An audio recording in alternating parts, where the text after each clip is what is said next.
Hello বন্ধুরা, মোহনার দিকের আরও একটি নতুন ব্লগে তোমাদেরকে অনেক অনেক স্বাগত। আর এই যে দেখো, সকাল সকাল আমাদের রিক্সোনাকে জামা প্যান্ট পরিয়ে জুতো পরিয়ে মেয়ে একটু বাইরের দিকে নিয়ে যাচ্ছে। জলখাবার টাবার খাওয়া হয়ে গেছে আমাদের, হ্যাঁ। তো ও একটু বেরোচ্ছে, একটু কাজ আছে, তো রিক্সোনাকেও একটু ঘোরাবার জন্য নিয়ে যাচ্ছে, হ্যাঁ। অনেক সময় কি হয়, মেয়ের বিকেলবেলার সময় হয় না, তখন সকালের দিকে ও দোকান বাজার গেলেও ওকে একটু নিয়ে যায় সাথে করে, হ্যাঁ। সবসময় বাড়িতে থাকতে চায় না ও, আর ঘুম থেকে ওঠে একটু দেরি করে, ওই জন্য সকালেও মাঠে নিয়ে যাওয়া যায় না। তো ওই যে দেখো, ভীষণ খুশি সে। আর ওরা চলে যাওয়ার পর আমি এই যে পটল কেটে তারপরে ভেজে নিচ্ছি এদিকে, আর দিকে ভাতটা বসিয়ে দিয়েছি।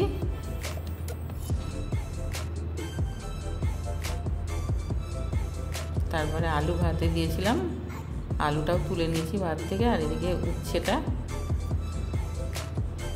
নুন হলুদ মাখিয়ে তারপরে ভেজে নিচ্ছি। উচ্ছেটাকে একটু লাল লাল করে ভেজে নেব, তাহলে আমাদের রিক্সোনাকেও একটু দিলে খায়, কারণ ভালো করে না ভাজলে তেতো ভাবটা যায় না, তখনও একদম খেতে চায় না, হ্যাঁ। আর আজ একদম নর্মাল খাবার, আর যেহেতু নিরামিষ, তো আজ আর বেশি কিছু করিনি। এমনিতে আমি একদিন একটু রিচ খাবার হলে তখন পরের দিনটা একটু হালকা করে করার চেষ্টা করি, হ্যাঁ, যাতে ব্যালেন্সটা ঠিক থাকে, তো আজ আর বেশি কিছু বানাইনি, এগুলোই আজকে দুপুরের খাবার, হ্যাঁ। তো এই যে আমাদের রিক্সোনাকে দেখো স্নান টান করিয়ে খাইয়ে দাইয়ে ওর মাম্মাম এখানে খেলতে দিয়েছে। ও সমস্ত ঘরকন্না নিয়ে বসে গেছে, খেলাধুলো করছে এখন, তারপরে ঘুমোবে একটু পরে,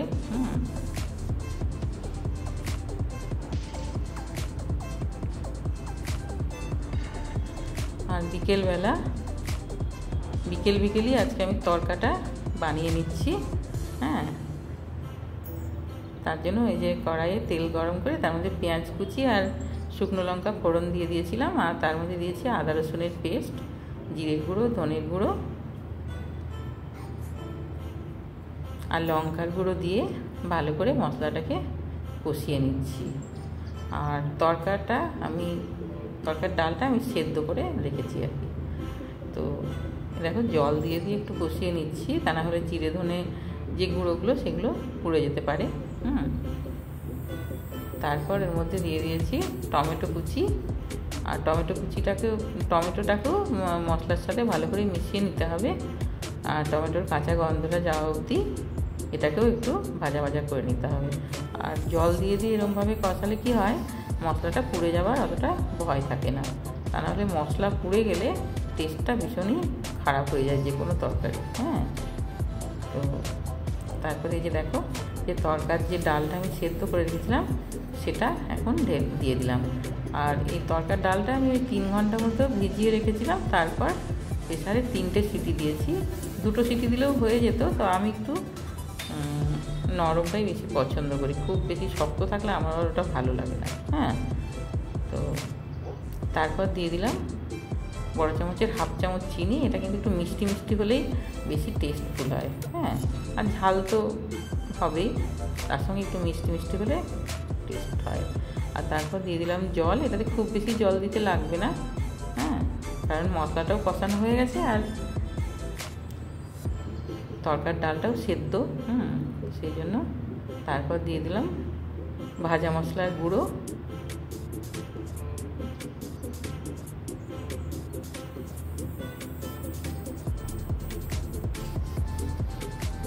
আর সব শেষে ধনেপাতা কুচি দিয়ে একটু নেড়ে চেড়ে তারপর নামিয়ে দিলে হয়ে যাবে তরকা, হ্যাঁ। আর এমনিতে আজকে আমি নিরামিষ করেছি, আর অন্যদিন আমি ডিম তরকা বানাই, হ্যাঁ। ডিম দিয়ে এটা খুবই টেস্টফুল হয়, হ্যাঁ। আর তারপরে একটু জল থাকতে থাকতেই এটা নামাতে হবে, কারণ কি, তা না হলে একেবারেই শুকিয়ে গেলে টেস্টটা খুবই বাজে হয়। একটু জল জল থাকলেই বেশি ভালো। হ্যাঁ, তারপরে মেয়ে বললো যে বিকেলই দুটো পরোটা খাবে, কারণ কি ভাত খুব সকাল সকাল খেয়ে নিয়েছিল তো খিদেও লেগে গেছে, তো সেই জন্য আমি একটু পরোটা বানিয়ে নিচ্ছি। আটা আর ময়দা আমি হাফ হাফ নিয়েছি, তোমরা শুধু ময়দা দিয়েও বানাতে পারো পরোটা। তো আমি পরোটা বানালে আটা ময়দা হাফ হাফ নিই। হ্যাঁ, তারপরে এই যে দেখো ময়ান দিয়ে দিয়েছি, সাদা তেল দিয়ে, নুন দিয়ে দিয়েছি আন্দাজ মতো, তারপর এটাকে মেখে নিচ্ছি।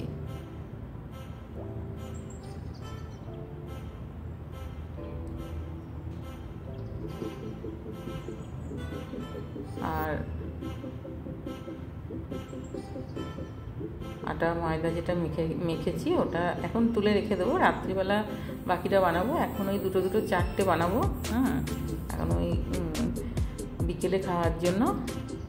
আর বাইরের খাবার আমি খুব একটা পছন্দ করি না। মেয়ে মাঝে মাঝে বলে রোল আনবো, এটা আনবো ওটা আনবো, কিন্তু আমার না বাইরের খাবার অতটা ভালো লাগে না। ঘরেই হালকা করে কিছু বানিয়ে খেলাম, কিংবা একটু পরোটা করলাম কোনো দিন, এটাই আমি পছন্দ করি।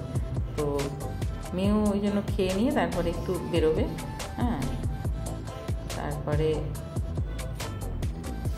আবার রাত্রে গরম গরম হবে। হ্যাঁ, রাত্রে গরম গরম আবার বানাবো।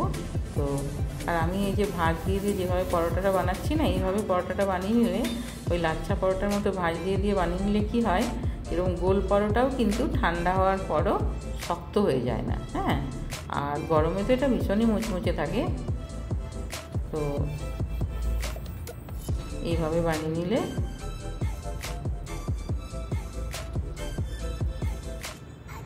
ভীষণই মুচমুচে হয়। হয়তো লাচ্ছা পরোটার মতো হয়তো ভাঁজগুলো থাকবে না, কিন্তু মুচমুচে ব্যাপারটা ভীষণই থাকে।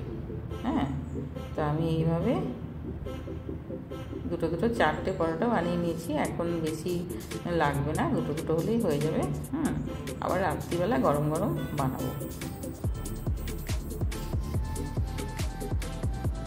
প্রথমে আমি বেলে নিচ্ছি।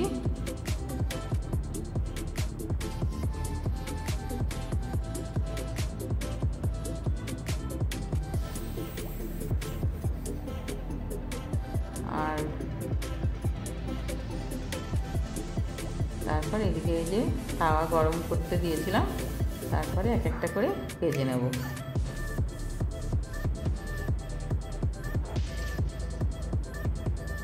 যে একটু সাদা সাদা মতো হয়ে গেছে, যখন একটু ভাজা মতো হয়েছে, তখন এর মধ্যে উপরে একটু তেল দিয়ে দিচ্ছি।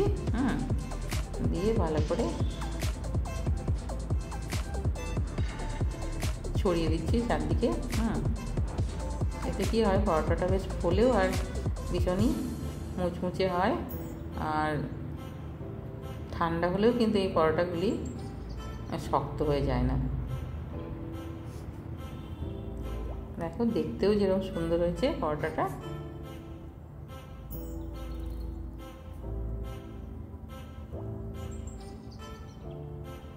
আর খেতেও অসাধারণ হয়।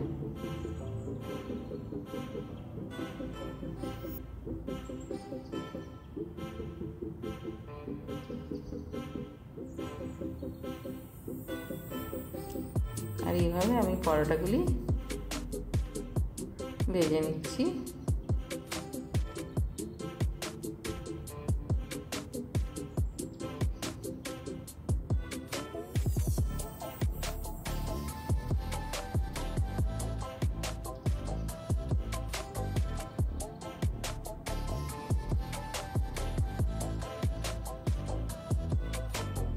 দেখো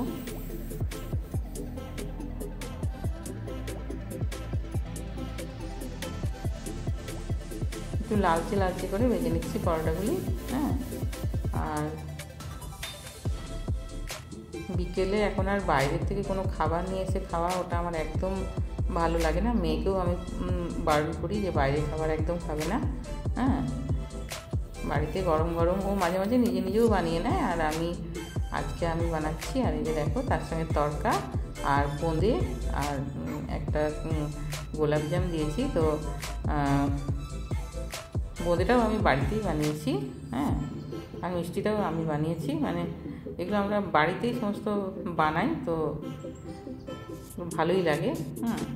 তারপরে এই যে তরকাটা কীরকম হয়েছে তোমরা অবশ্যই কমেন্ট করবে, আর যদি ভালো লাগে আমার ভিডিওটি তাহলে একটা লাইক দিয়ে দিও। সবাই খুব ভালো থাকবে, দেখা হবে আরও একটি নতুন ব্লগে।